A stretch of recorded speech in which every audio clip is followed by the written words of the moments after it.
Buat saya, tiap seniman punya strateginya masing-masing. Baik misalnya ingin viral di TikTok, sedemikian rupa, cepat viral, cepat populer, dan cepat dapat penghasilan.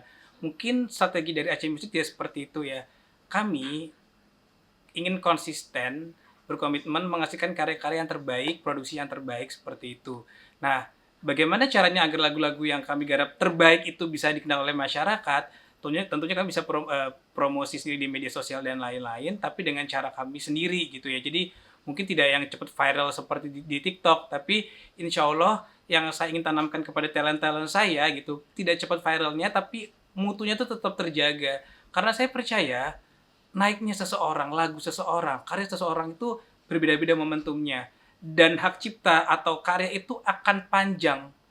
Jadi bisa jadi lagu kami, saya dan penyanyi saya akan boomingnya 5 tahun kemudian, 10 tahun kemudian, atau bisa setahun kemudian. Tapi lagu itu benar-benar insya Allah mutunya tetap dijaga. Jadi ketika didengar 10 tahun lagi, lagunya Nova, lagu Pinky, lagu lain-lainnya itu akan didengar orang, oh ini emang lagu ini secara mutu insya Allah baik gitu. Dan tidak hanya viral sesaat, nggak konsisten berkarya, hilang gitu. Harapan saya sih justru konsistensi ini yang kami tanamkan, konsistensi berkarya dengan baik gitu ya. Nah, kalau saya tanamkan ke talent-talent saya, apa sih definisi yang baik, definisi yang proper, definisi yang benar?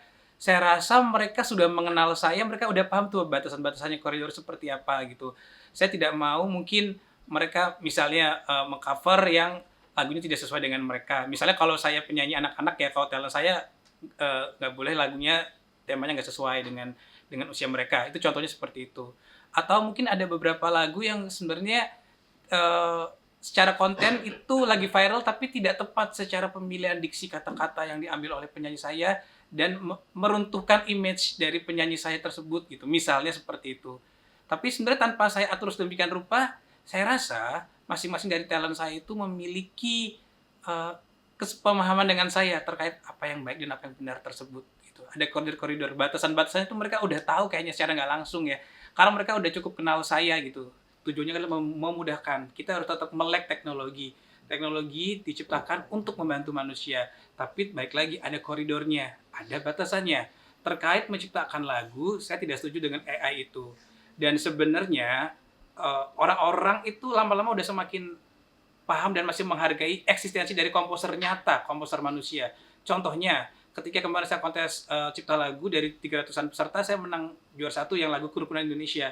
Ternyata ada pemenang-pemenang lainnya itu yang ketahuan itu pakai AI.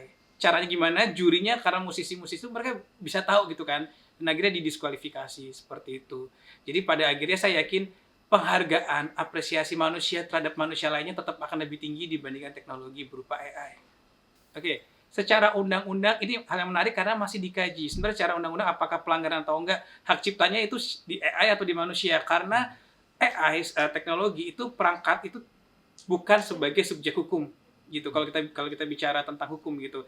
Jadi sebenarnya tapi untuk bicara sah atau tidak sah itu complicated karena hukum yang mengaturnya juga cukup harus diatur, harus ada hukum tersendiri yang mengatur hal tersebut gitu sih.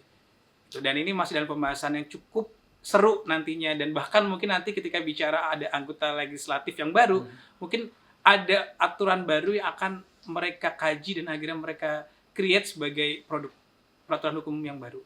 Itu dia pertanyaan saya untuk sebaik gini, untuk membantu teknologi membantu manusia iya, tapi untuk beberapa hal tertentu saya tidak setuju, khususnya saya sebagai komposer ketika AI digunakan untuk menciptakan lagu gitu, tinggal bikin lirik tiba-tiba udah jadi, bahkan musiknya ya, lagu dan musik gitu. Jadi buat saya sih menodai keaslian otentik dari seorang seniman. Tapi kalau misalnya ada tugas-tugas, bahkan untuk tugas sekolah pun gitu. Tapi gini, jadi ponakan saya masih SD dapat tugas sekolah seperti itu, tapi memang gurunya tahu dong anak SD nyiptain lagu kan nggak semua bisa gitu. Dan justru memang pakai perangkat itu memang diminta. Nah itu beda. Ini untuk keperluan tertentu. Tapi kalau menciptakan lagu untuk di digital platform, istilahnya udah resmi, rilis sebagai satuan master, saya sangat tidak setuju gitu. Karena kasihan hati dan otak, karena akan beda ya pakai hati dan tidak ketika menciptakan lagu. Menurut saya seperti itu. Karena AI kan menurut saya robot dan manusia itu punya hati yang berbeda. Dan selamanya tidak akan pernah sama. Selamanya.